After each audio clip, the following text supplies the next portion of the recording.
The great hall of Greenwich Palace was buzzing, a tapestry of crimson and gold, but the atmosphere felt thin, chilled by an unseen frost.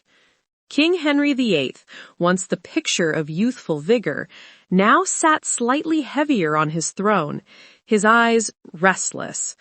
Across the room, Queen Catherine of Aragon, the most enduring queen England had ever known, was working on embroidery, her Spanish dignity a fortress against the growing anxiety of the court. It had been nearly 2 decades of marriage, 20 years of affection, of counsel, and of shared hope, all yielding one living child, Princess Mary. Henry's initial love had curdled into a cold obsession, the need for a male heir. The dynasty demanded it. England demanded it, and Catherine, in the king's troubled mind, had failed to deliver.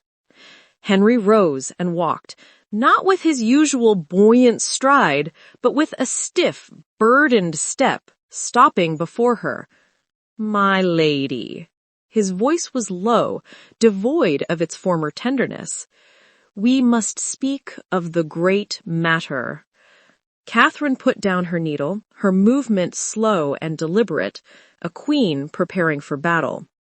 "The matter has been settled for 20 years, my lord. I am your lawful, true anointed wife, a fact sanctioned by God and witnessed by all of Christendom." Henry paced, his frustration mounting. "God? Do you speak of God, Catherine?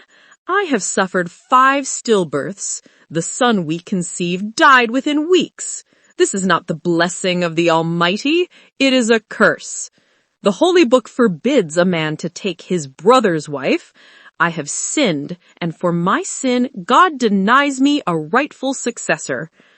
Catherine stood, her gaze unwavering. "My lord, you speak of a curse, but you forget the dispensation granted by His Holiness the Pope. And you forget that my first marriage to Arthur was never consummated." She delivered the last word with quiet force, a final, unshakable truth she had carried for 2 decades. "I came to your bed a true and intact maid. My conscience is clear. I have given you my youth, my fidelity, and a daughter who is the pride of England." Henry's face darkened, the flush of his temper rising. "Fidelity is meaningless when the royal line is broken. Do you think I have not prayed on this?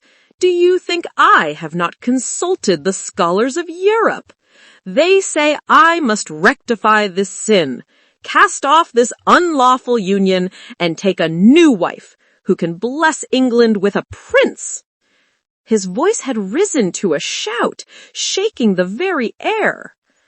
Catherine stepped closer, her tone shifting to fierce, sorrowful resolve. "There will be no new wife, your majesty. You are a king, but I am the daughter of the great Isabella of Spain. I will not quietly step aside for a mistress. I was your wife in the eyes of the church, and I remain so. You may banish me from your side, but you cannot divorce me from my title. I will die the Queen of England." A heavy silence fell. The king stared at the queen, recognizing the unyielding steel in her eyes. It was the first time in his life someone had stood against his absolute will, and it was the woman he had once loved above all others. The path to Anne Boleyn and the split from Rome was now inevitable. The love story was over. The constitutional crisis had begun. The Legatine court at Blackfriars was a theater of power, not justice.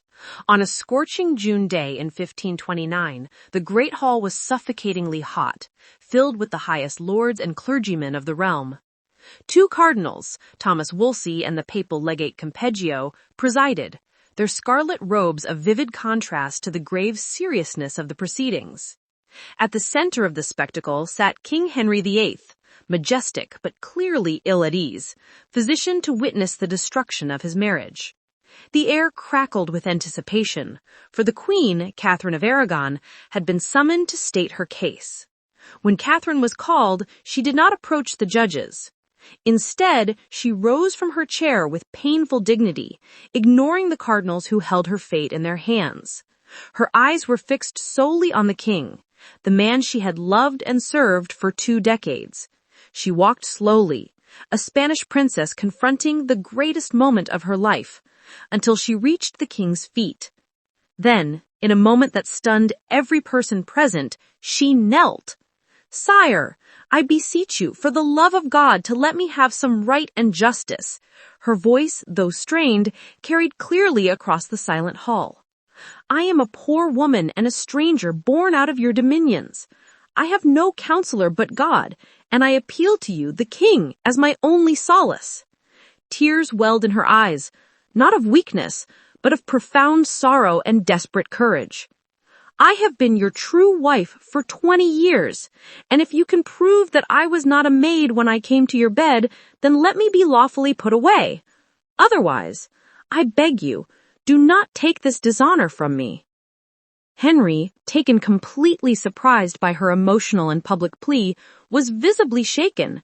He knew his people revered her. He struggled to maintain his royal composure. "Rise, Catherine," he commanded, his voice tight. "You wrong me.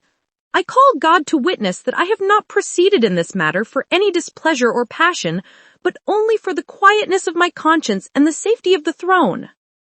But Catherine was not finished. She stood, meeting his gaze with the unwavering conviction of a woman certain of her innocence.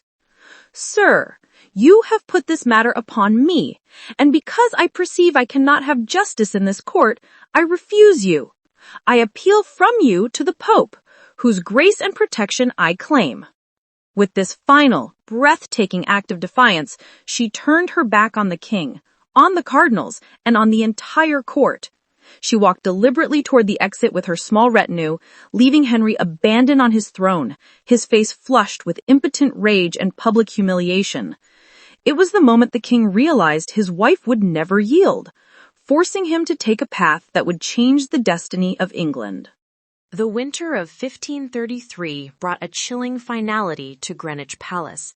The long, agonizing legal dance was over, replaced by the king's brutal, unilateral command. Henry VIII had secretly married Anne Boleyn, and his new archbishop, Thomas Cromwell, had swiftly declared his 24-year marriage to Catherine null and void. The king's obsession had finally fractured the core of his kingdom, severing ties with Rome to get his way. The queen was at the royal residence of the Moor when the messengers arrived. They were solemn, nervous men, led by Henry's secretary, Thomas Cromwell. Their message was simple and devastating. Catherine was no longer to be addressed as Queen of England, but merely as the Princess Dowager, widow of the king's dead brother, Arthur. Her great chamber at the palace, her jewels, and her household were to be taken away. She was being erased. Catherine listened, her hands clasped tightly, her Spanish pride radiating a silent, terrifying coldness. "I will not receive this message," she stated, her voice steady and ringing with absolute conviction. "I am the king's true wife and the Queen of England. I have been crowned and anointed, and I have given him a legitimate daughter. I will not give up my title, nor will I dishonor the sacred vows made before God." Cromwell, usually a man of steel, hesitated. "Madam, the king's will is law in this land. He offers you a generous pension and comfortable estates if you comply. I ask you, Master Cromwell, where are your credentials? Where is the mandate from the Holy See of Rome? The king cannot be the judge of his own cause. Tell your master he is separating himself from the church and from God, not from me. I will die before I accept a title that bastardizes my daughter." Her unyielding defiance was the final insult Henry could not tolerate. Catherine was banished, moved from one desolate castle to another, her residences stripped of all royal splendor. But the cruelest punishment was the separation from her beloved daughter, Princess Mary.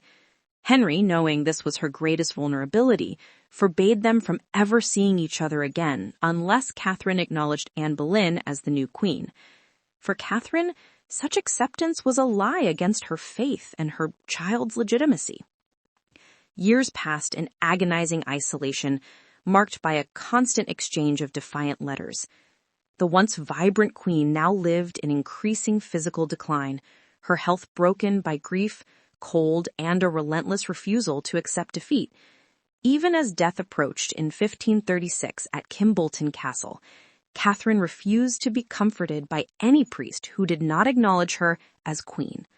Her last act was to dictate a final, sorrowful letter to Henry, calling him her dear lord and husband, forgiving him and expressing her hope that they would meet in heaven. Yet even in this act of final love, she signed off as Catherine the Queen.